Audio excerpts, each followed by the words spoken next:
বহুত আগতে মোৰ ক্লাইণ্ট এগৰাকীয়ে মোক এবাৰ সুধিছিলে যে কনচালটেশ্যন কৰাৰ কাৰণে তোক ফি পে' কৰিব লাগে বা কিবা শিকিবৰ কাৰণে ফি এটা পে' কৰিব লাগে।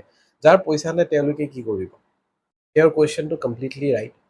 যাৰ পইচা নাই কি কৰিব? কিন্তু মই ভাবোঁ যোনে স্মাৰ্ট আছে তেওঁলোকে পইচা নাথাকিলেও কোৰ্চ নকৰাকৈ কনচালটেশ্যন নোলোৱাকৈও নিজৰ লাইফটো চেঞ্জ কৰিব পাৰে।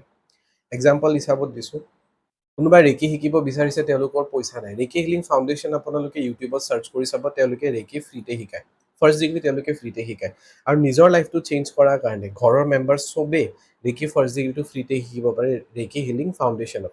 ঠিক এনেকুৱা আৰু বহুত ইনষ্টিটিউট আছে য'ত নিউমাৰলজি কমপ্লিট, এনেকুৱা নহয় যে বেচিক বা এটা দুটা চেপ্টাৰ, কমপ্লিট এডভান্স নিউমাৰলজি ফ্ৰীতে শিকায়। কিন্তু যিসকলে সদায় বেলেগৰ ওপৰত ডিপেণ্ড হৈ থাকে যে চব বস্তু শিকাই দিব লাগিব, চব বস্তু কোনোবা কৰি দিব, তেওঁলোকক ফ্ৰীত দিয়াৰ পিছতো মানে তেওঁলোকে যদি ফ্ৰীতে ৰেকি হিলিং ফাউণ্ডেশ্যনৰ পৰাও শিকে, তথাপিও তেওঁলোকে ৰিজাল্ট নাপায়, কাৰণ তেওঁলোকে সদায় বেলেগৰ ওপৰতে ডিপেণ্ড হৈ থাকিব। আৰু যদি অকণমান জাষ্ট আইডিয়া লগায়, তেতিয়াহ'লে ইউটিউবতে ঢেৰ এনেকুৱা ভিডিঅ'জ আছে য'ত আপোনালোকে চাই নিজে মেনিফেষ্টেশ্যনছ শিকিব পাৰে, নিজে আপোনালোকে প্ৰব্লেমছবোৰৰ চলিউশ্যনছ আপোনালোকে বিচাৰিব পাৰে। কিন্তু বহুত মানুহে নিবিচাৰে, অকল 10% মানুহে বা 20% মানুহে থাকিব যোনে এই ফ্ৰী ভিডিঅ'জবোৰৰ বেনিফিটছ উঠাব জানিব।